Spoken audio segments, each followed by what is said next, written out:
Amigos, ¿qué tal? Bienvenidos a Fútbol Más. Como es bien sabido, el AC Milán es uno de los clubes más importantes en la historia del fútbol. A pesar de su oscuro presente y pasado reciente, su palmarés aún le permite estar en el top de los mejores. En la liga italiana lleva más de 9 años sin ser campeón, pero aún así permanece en el top 3 de los más veces campeones. En la Champions League llevan más de 13 años sin ser campeones, pero aún siguen siendo el segundo club más ganador de esa competición. Y posterior al Mundial de Clubes de aquel 2007, no ha vuelto a ganar nada por fuera de Italia y aún así sigue estando en el top 5 de los clubes con más títulos internacionales de la historia. En este video trataremos de abordar los motivos por lo que este gigante europeo lleva más de una década sin ser protagonista de las principales competiciones, donde en Italia ha sido apabullado por la brutal hegemonía de la Juventus y en la Champions League, de forma increíble, ya justa 5 temporadas sin participar, producto de sus pésimas campañas en la Serie A. A continuación, quisiera que me acompañes a ver cuáles fueron esos principales errores que cometió el rosonero para pasar de ser uno de los clubes con más prestigio a ser un club de media tabla en la liga italiana. Plantillas longevas, una pésima política de fichajes, el desinterés de Berlusconi, los talentos fallidos, entre otras causas, serán las que veremos a continuación. Sin más, espero estés cómodo y lo disfrutes. Te recomiendo el sitio Betfair Sports para que hagas tus compras online de las indumentarias de tus clubes y selecciones favoritas. También podrás encontrar camisetas de la NBA y rugby, ropa casual y deportiva de tus marcas favoritas, chaquetas, relojes, gorras, mochilas y uniformes para niños. Con el código promocional que aparece en pantalla te darán un 7% de descuento en todas las compras. Los envíos se hacen a nivel mundial. El link de acceso te lo dejo abajo en la descripción.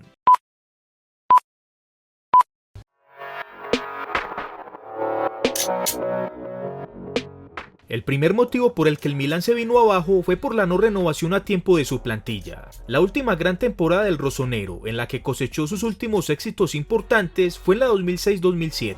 En esa campaña ganó la Champions, la Supercopa de Europa y el Mundial de Clubes. En ese año tenían una plantilla envidiable compuesta por grandes nombres, pero que ya se estaban quedando viejos. A continuación, hagamos un repaso de los jugadores más longevos de aquella plantilla que conquistó Europa y el mundo en aquel verano del 2007, y veamos hasta qué temporada permanecieron y a los cuántos años dejaron de hacer parte del equipo. En la portería, el brasileño Dida estuvo presente hasta el 2010 con 36 años. En la defensa, el mítico Paolo Maldini, que se retiró en 2009 a los 41 años. Alessandro Nesta se marchó a la MLS en 2012 a los 36 años. Cafú culminó contrato en 2008 con 38 años. El checo Jan Kulowski estuvo presente hasta el 2011 con 34 años. En el medio campo, Gennaro Gattuso, que se marchó a la Liga Suiza en 2012 con 34 años. Massimo Ambrosini, fichado por la Fiorentina en 2013 a los 36 años. Clarence Seedorf se fue al Botafogo en 2012 a los 36 años. Y en la delantera, Filippo Inzaghi, que se retiró en 2012 a los 39 años. Según lo anterior, podemos evidenciar claramente que el Milan posterior a esa exitosa temporada 2006-2007 no priorizó la renovación de su plantilla y se dedicó a jubilar a sus estrellas todos entre los 34 y los 41 años. Una edad donde los jugadores sufren un deterioro físico importante y ya no rinden a su máximo nivel, y mucho menos cuando la mayoría de los compañeros también tienen edad similar. Adicional, la intensidad y la motivación de esta clase de jugadores de seguro fue de más a menos, teniendo en cuenta que ya lo habían ganado todo, careciendo de ese ingrediente importante que es el hambre de triunfo que sí tienen los jugadores más jóvenes.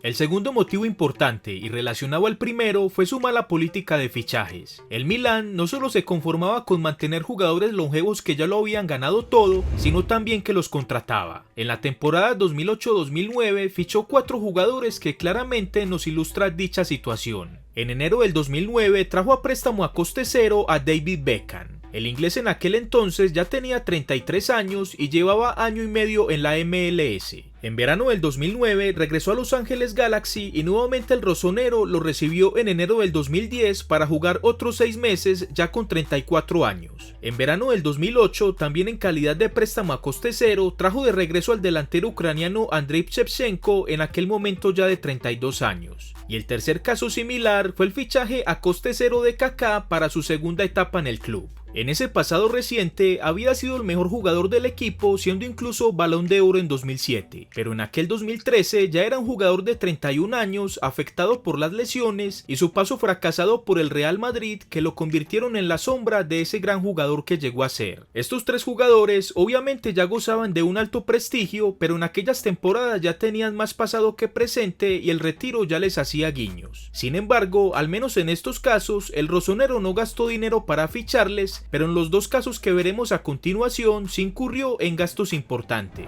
En verano del 2008 ficharon dos jugadores del Barcelona, al lateral derecho Gianluca Zambrotta de 31 años a cambio de 11 millones de euros y a Ronaldinho a cambio de 24 millones de euros en aquel momento de 28 años. Una edad bastante aceptable para un jugador del común, pero claramente el crack brasileño no pertenecía a ese común, ya que sabemos que en esas últimas dos temporadas su carrera iba de mal en peor y su indisciplina era incontrolable al punto de que en la última campaña en Barcelona, la 2007-2008, había faltado a más de la mitad de los entrenamientos del equipo, por lo que esa cifra que pagaron por él resultó ser bastante costosa. Según lo anterior, estaba claro que en la política de fichajes del rosonero se le daba prioridad a los jugadores por su veteranía, historia y prestigio, mas no por la juventud y potencial. Esos recursos que se invirtieron en estos jugadores pagando fichajes y sueldos importantes, mejor los hubieran usado en jóvenes promesas.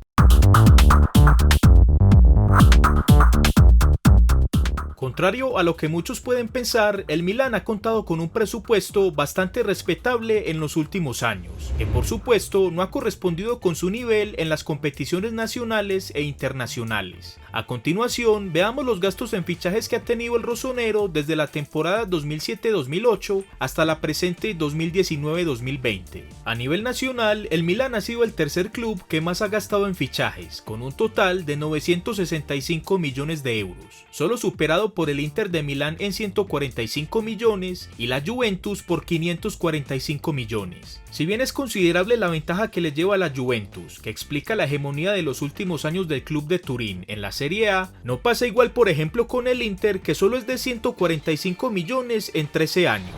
Y ni qué decir de otros clubes como la Roma, el Napoli, la Fiorentina, el Atalanta y la Lazio, que han tenido un presupuesto más limitado y un mejor rendimiento en varias temporadas en la Serie A. Y si vamos al ámbito europeo, podemos ver en esta tabla que el rosonero es el 12º club que más ha gastado en fichajes en los últimos 13 años, superando ampliamente otros clubes de mejor rendimiento en la Champions, como el caso de Bayern Múnich, el Borussia Dortmund, el Ajax o sus connacionales Roma, Napoli o Atalanta. Estos últimos al menos se han clasificado a las últimas versiones. Según lo anterior, pudimos ver el buen presupuesto con el que ha contado el Milan en los últimos años, pero a pesar de esto no ha hecho fichajes de un peso relevante y de un aporte fundamental al rendimiento del equipo, a excepción de algunos jugadores, como por ejemplo el caso Bonucci, que solo permaneció una sola temporada, el caso Donnarumma proveniente de las divisiones inferiores o el caso Zlatan en su primera etapa en el verano del 2010, donde solo permaneció 2 temporadas. De resto, han sido muchos jugadores los que han vestido la rosonera, pero en su gran mayoría quedaron en deuda, como por ejemplo los casos de Higuaín, Carlos Vaca, Balotelli y Fernando Torres. Únete a la comunidad de miembros de Fútbol Más para que tengas acceso a 10 beneficios especiales que te harán protagonista del canal. Debajo de este video está el botón de unirse en color azul. Te invito a que lo explores y veas los diferentes beneficios que de seguro te gustarán. Y una vez te hagas miembro, déjame algún mensaje en las publicaciones de la comunidad de Solo para Miembros para poder contactarte.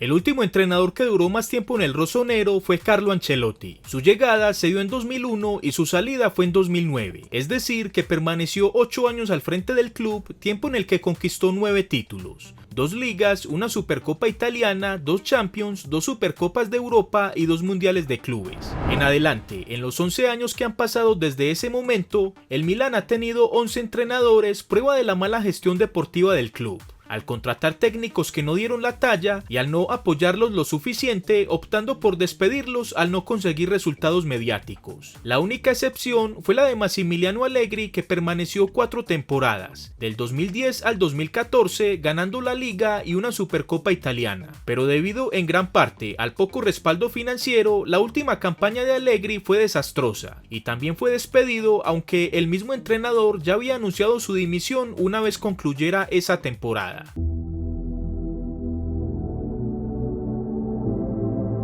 En los últimos 13 años, el Milan ha fichado decenas de jugadores sub-23 que no han tenido el rendimiento esperado, en gran parte a causa de que no hubo un plan desde la dirección deportiva del equipo para sacarles el mejor provecho, dándole las suficientes oportunidades. A continuación, repasemos cronológicamente el caso de los 3 que más prometían y de los que en su momento se llegó a pensar que tendrían una evolución destacada. Y como no, repasemos también de la promesa que sí explotó, pero el Milan no lo supo aprovechar, tal cual como hizo con varios de estos jugadores. En verano del 2007, el Milan, recién campeón de Champions, fichó a Alexandre Pato, una joven promesa brasileña de 17 años proveniente del Internacional de Porto Alegre, a cambio de 24 millones de euros. De este centrodelantero se esperaba una gran evolución, al punto de que fue varias veces titular de la selección absoluta brasileña. Sin embargo, el potencial que se le veía en aquellos tiempos nunca explotó y se quedó en promesa. En el rosonero permaneció hasta los 24 años, cuando en enero del 2013 Corinthians pagó por su repatriación la suma de 15 millones de euros. En verano del 2011, el Milan fichó a Stefan El Shaarawy, la joven promesa italo-egipcia de 18 años proveniente del Génova, a cambio de 20 millones de euros. De este extremo izquierdo también se esperaba una gran evolución. Incluso en sus 2 primeras temporadas en el rosonero estaba cumpliendo con las expectativas. Sin embargo, en la tercera temporada sufrió 4 graves lesiones que lo alejaron más de la mitad de la temporada. Estuvo por fuera 200 días, perdiéndose 39 partidos. Posterior a esa fatídica temporada 2013-2014, el Shaarawy no pudo recuperar el gran ritmo con el que estaba antes de las lesiones, y de a poco fue bajando su nivel al punto de ser cedido en calidad de préstamo al Mónaco y luego a la Roma. Posterior a la gran Eurocopa que hizo Mario Balotelli en verano del 2012, el Milan lo compró al Manchester City a cambio de 20 millones de euros. En ese momento, este centrodelantero tenía 22 años, y aunque ya en el City mostraba indicios de su indisciplina, aún se pensaba que estaban a tiempo de corregir su rumbo y explotarle ese gran potencial. Sin embargo, Super Mario no asentó cabeza, y aunque su rendimiento no fue decepcionante, tampoco fue el esperado. Finalmente, en verano del 2014 fue vendido al Liverpool en 20 millones de euros, por lo que al menos en este caso se pudo recuperar la inversión. El caso contrario del jugador que sí explotó, pero el rosonero no lo supo aprovechar, fue el de Pierre-Emerick Aubameyang. En verano del 2007, el Milan Sub-19 se hizo a sus servicios proveniente del Bastia francés. El gabonés fue evolucionando hasta llegar al primer equipo, donde nunca tuvo oportunidades. El club italiano no le abrió espacio y le cedió en calidad de préstamo al Lille, luego al Mónaco y luego al Saint-Étienne, donde finalmente fue vendido por la irrisoria suma de 2 millones de euros. Algo de lo que seguramente después se arrepintieron debido a la gran carrera que ha tenido el gabonés, donde ha sido bota de oro de la Bundesliga y de la Premier League. Si eres fanático de los Caballeros del Zodiaco, te dejo el video donde repasan la gran historia de este anime. El canal se llama Planeta 90s. El link del video te lo dejo abajo en la descripción.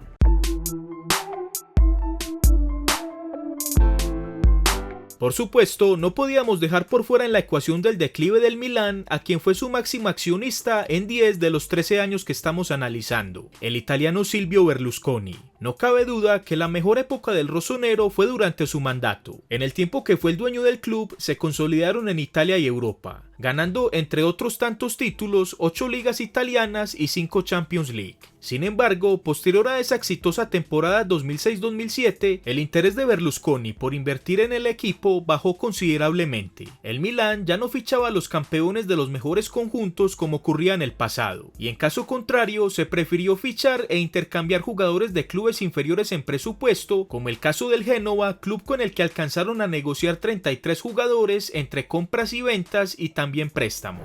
Ese desinterés demostrado por Berlusconi en el último tiempo fue probablemente por su cargo de primer ministro italiano, el cual ejerció entre mayo del 2008 y noviembre del 2011. En años posteriores a ese polémico mandato gubernamental, Berlusconi manifestó públicamente que no tenía cómo competir frente a los petrodólares, refiriéndose a los clubes nuevos ricos europeos, por lo que manifestó el deseo de vender su participación accionaria del equipo a las mejores manos posibles para que le inyectaran capital al club. El caso fue que esta venta se oficializó en verano del 2017, cuando un grupo inversor chino liderado por Lee Jong-gong le pagó a Berlusconi 740 millones de euros.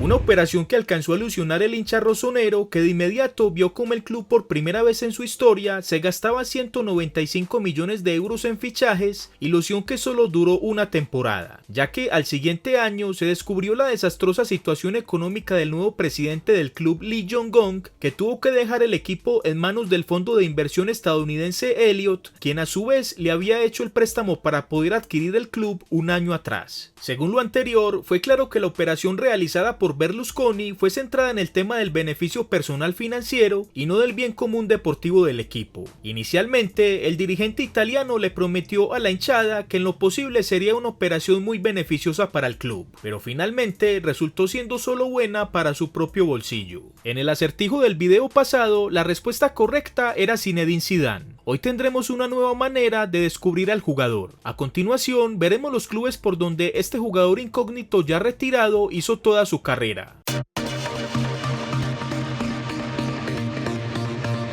En la caja de comentarios te invito para que me des tu opinión acerca de en qué posición crees que finalizará el Milán en la Serie A. Actualmente está en el puesto séptimo con 36 puntos. ¿Será que le dará para finalizar en el top 4 para el cupo de la Champions League? Amigos, gracias por ver el video, espero les haya gustado. Si fue así, por favor regálame tu like. Te dejo en pantalla este video que publiqué referente al análisis de la última década de la selección inglesa. Y te dejo también en pantalla este botón para que te suscribas al canal y actives la campana de notificaciones para que estés al tanto de los nuevos videos. Sin más, nos vemos en el próximo video aquí en Fútbol Más.